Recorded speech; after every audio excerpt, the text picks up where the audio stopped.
Hello dear friends, good afternoon, Radhe Radhe. कैसे हो आप सब? आज हमारा टॉपिक क्या है आज का? प्रगतिवाद। क्या है? प्रगतिवाद।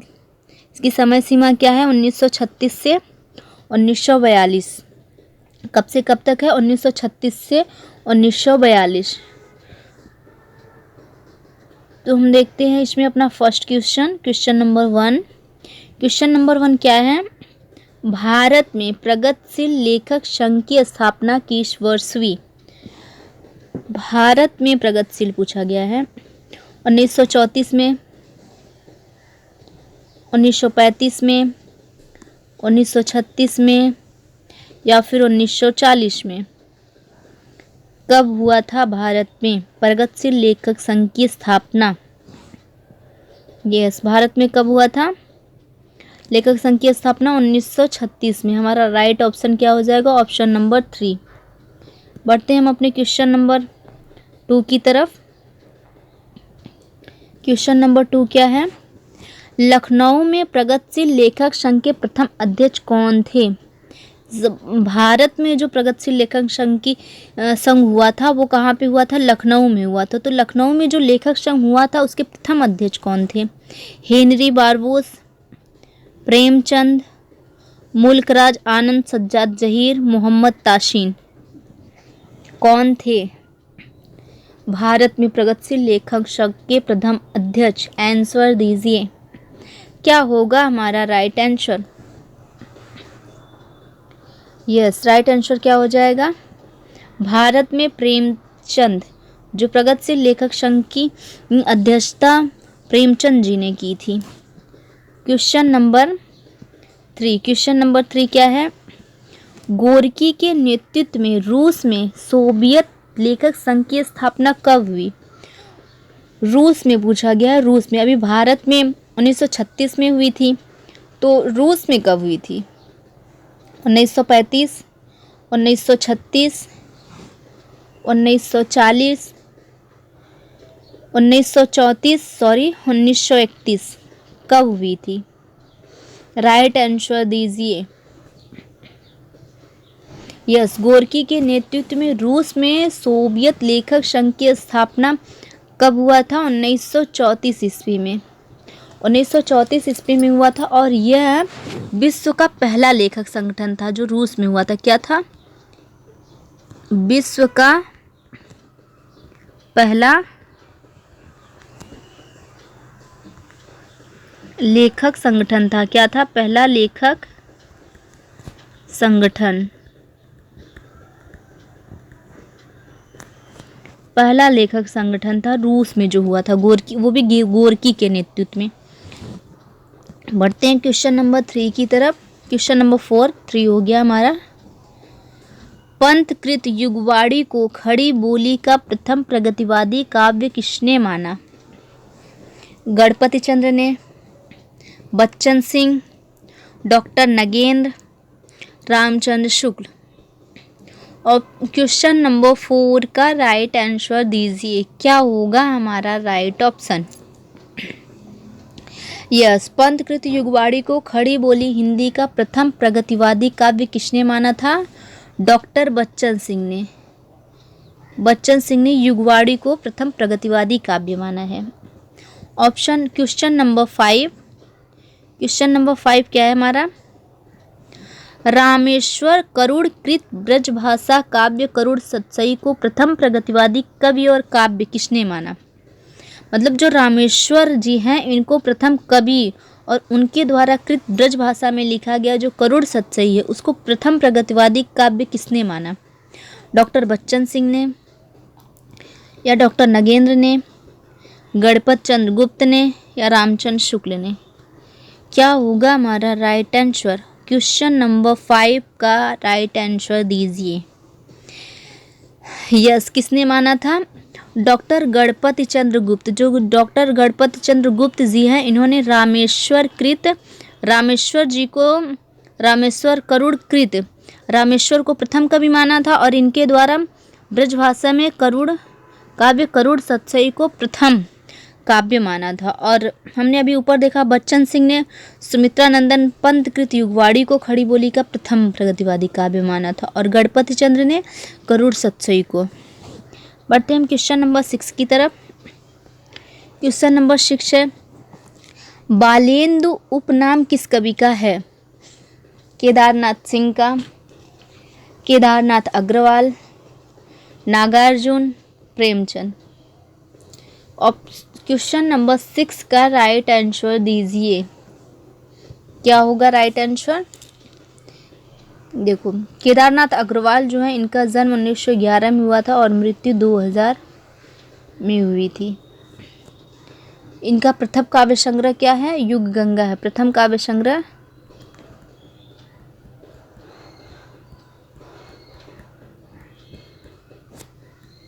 काव्य संग्रह युग की गंगा है। हमारा राइट ऑप्शन क्या हो जाएगा? किसके बारे में हमने बताया? केदारनाथ अग्रवाल, केदारनाथ अग्रवाल।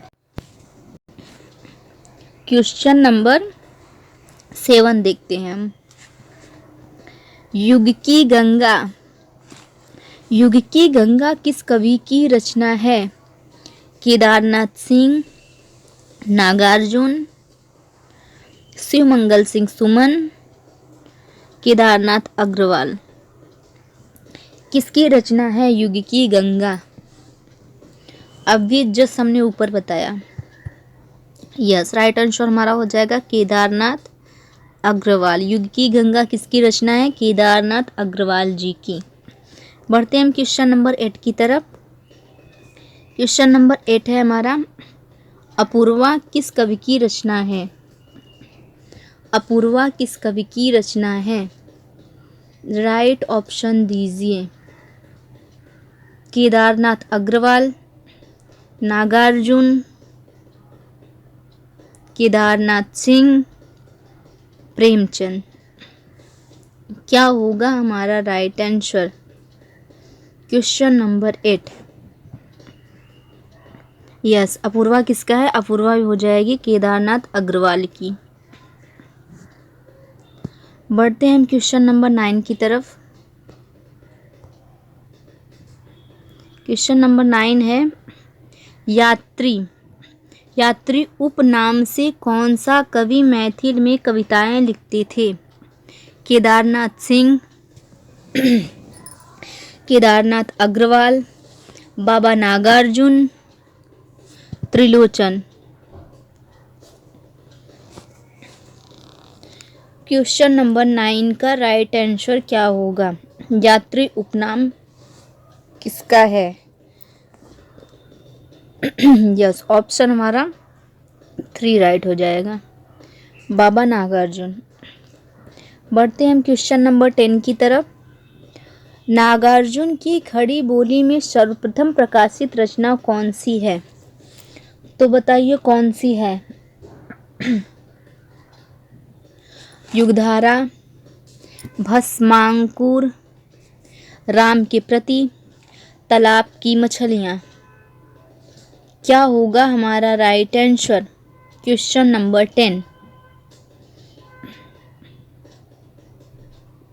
भस्मांकुर इनका खंड काव्य हो जाएगा। भस्मांकुर क्या है? खंड काव्य है।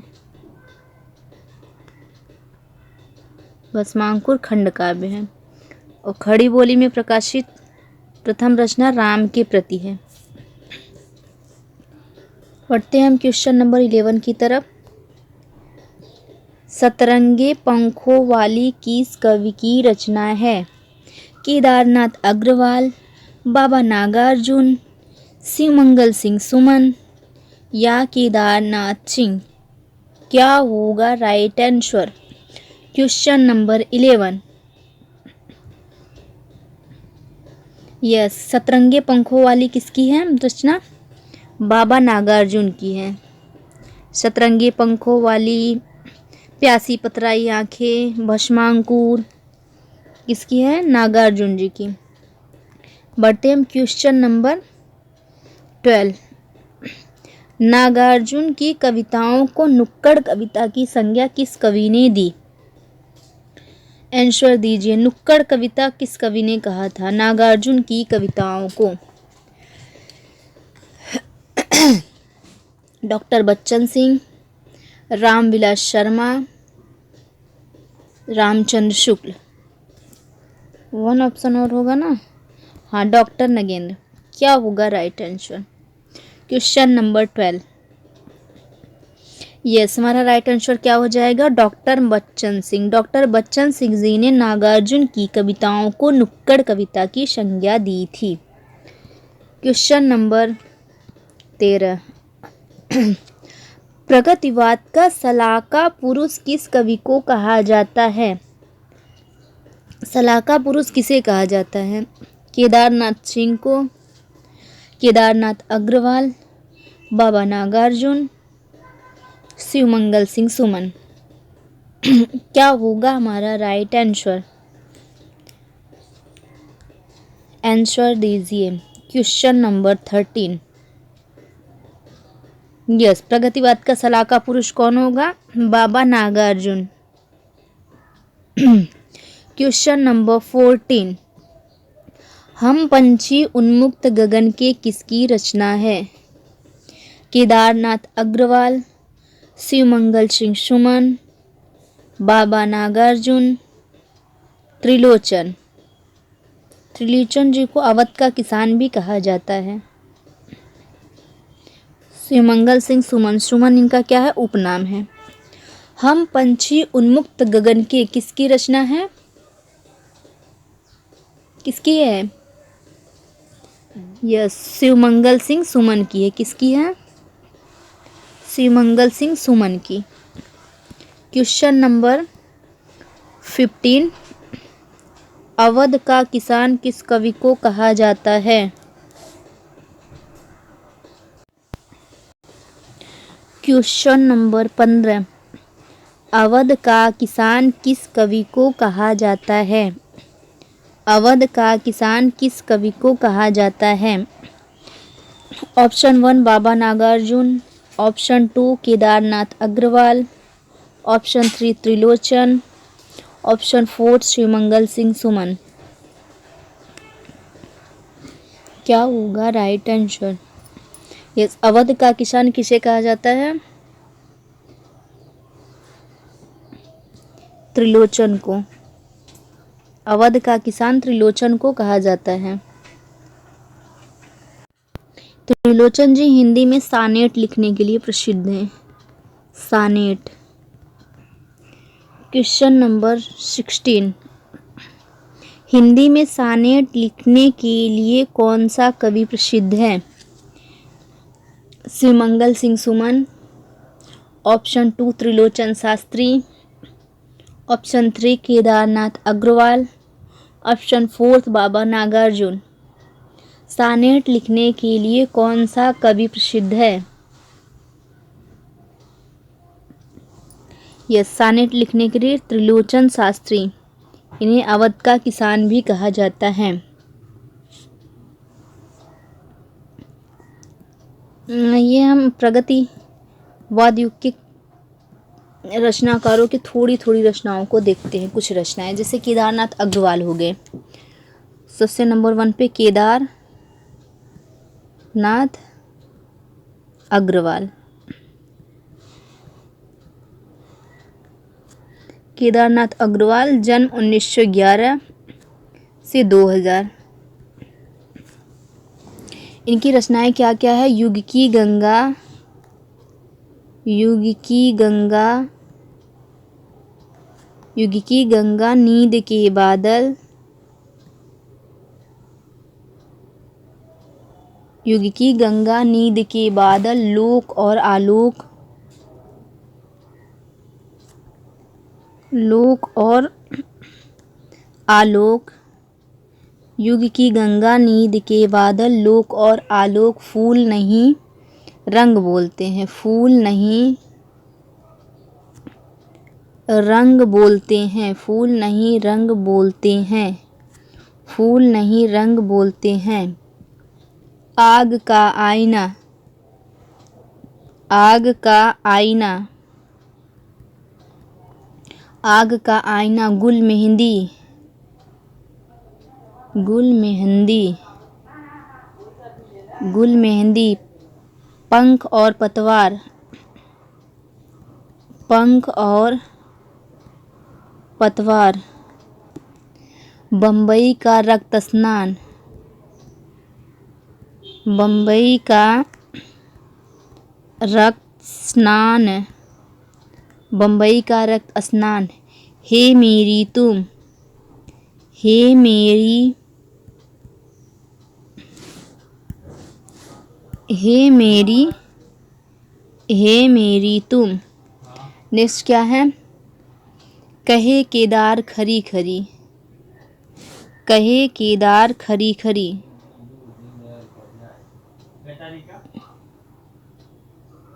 कहे केदार खरी खरी,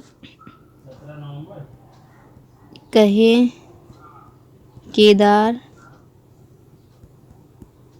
खरी खरी। फिर उसके बाद अपूर्वा, अपूर्वा इनका काव्य संग्रह है। अपूर्वा, इनकी इतनी रचनाएं देखते हैं क्योंकि और भी बहुत सारी रचनाएं हैं। जमुंजल, तुम, बोल बोल अपोल, जो शिलाएं तोड़ते हैं, आत्मगंध, अनहरी हरियाली, खुली आंखें, खुले डैन, पुष्पदीप, बसंत में प्रसन्न हुई पृथ्वी, बहुत सी है। तो हम इनकी इतनी रचनाओं को देखते हैं केदारनाथ अग्रवाल की। और फिर उसके बाद देखते हैं नागार्जुन की। नागार्जुन की बहुत ज़्यादा नहीं है, तो नागार्जुन की हम थोड़ी रचनाएं हैं तो देख लेते हैं। नागार्जुन, नागार्जुन जी का जन्म कब हुआ था? इनका भी 1911 और मृत्यु 1998 में हुआ था। इनकी सबसे पहली रचना युगधारा है। नागार्जुन जी बहुत लेट लिखना शुरू करते हैं, इसलिए इनका ये युगधारा है, ये 1953 से लिखना स्टार्ट करते हैं। युगधारा, सतरंगी पंखों वाली, सतरंगे पंखों, सतरंगे पंखों वाली, प्यासी पथराई आँखें, प्यासी पथराई आँखें, प्यासी पथराई आँखें, भस्मांकुर, भस्मांकुर, तालाब की मछलियाँ, तालाब की मछलियाँ, तालाब, तालाब की मछलियाँ, तालाब की मछलियाँ, तालाब की मछलियाँ, खिचड़ी विप्लव देखा, क्या? खिचड़ी विप्लव देखा, खिचड़ी विप्लव देखा हमने, खिचड़ी विप्लव देखा हमने, खिचड़ी विप्लव देखा हमने, तुमने कहा था, तुमने कहा था, तुमने क्या कहा था? हजार हजार, तुमने कहा था हजार हजार बाहों वाली, हजार हजार बाहों वाली, हजार हजार बाहों वाली, तुमने कहा था हजार हजार बाहों वाली, पुरानी जूतियों के कोरस, हजार हजार बाहों वाली पुरानी जूतियों के कोरस। तो इनकी रचनाओं को हम ट्रिक से कैसे याद करेंगे? देखिए, केदारनाथ अग्रवाल, केदारनाथ अग्रवाल सबसे पहले युग की गंगा लिखते हैं। जब युग की गंगा रहेगी फिर नींद के बादल हो जाएंगे। युग की गंगा, युग की गंगा नींद के बादल, सॉरी ये रहेगा नींद के बादल, यहाँ रहेगा युग की गंगा नींद के, युग की गंगा नींद के, युग की गंगा नींद के बादल। जब नींद के बादल घिरते हैं तो लोक और आलोक नजर आता है। जब लोक और आलोक में युग की गंगा नींद के बादल लोक और आलोक में आते हैं तो फूल खिल उठते हैं, फूल नहीं रंग बोलते हैं।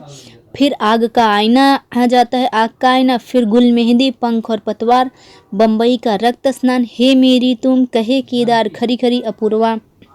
और जो ये नागार्जुन जी थे ये बहुत लेट लिखना शुरू करते हैं, तो ये युगधारा युग से शुरुआत करते हैं।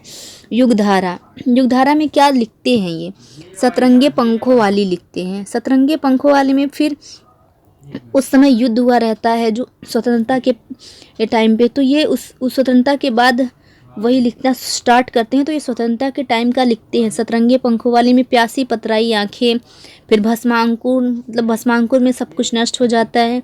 फिर उसके बाद तालाब की मछलियाँ देखते हैं। फिर खिचड़ी विप्लव देखा हमने, कहते हैं कि खिचड़ी विप्लव देखा हमने। फिर अपनी प्रिया से पूछते हैं कि तुमने तो कहा था हजार हजार बाहों वाली, पुरानी जूतियों के कोरस। इसके बाद भी इनकी थोड़ी और रचनाएं हैं। ऐसा भी क्या कह दिया हमने, सपने देखे जो खेत में, भूमिजा। भूमिजा भी इन्हीं की रचना है। भूमिजा नागार्जुन जी का ही है भूमिजा। तो आज के लिए बस इतना ही। मिलते हैं कल फिर। कल की क्लास में हम लोग क्या देखेंगे, आज हमने प्रगतिवाद पढ़ा, कल की क्लास में हम प्रयोगवाद को पढ़ेंगे। तब तक के लिए आप लोग पढ़ते रहो, मस्त रहो। राधे राधे। कल फिर मिलते हैं।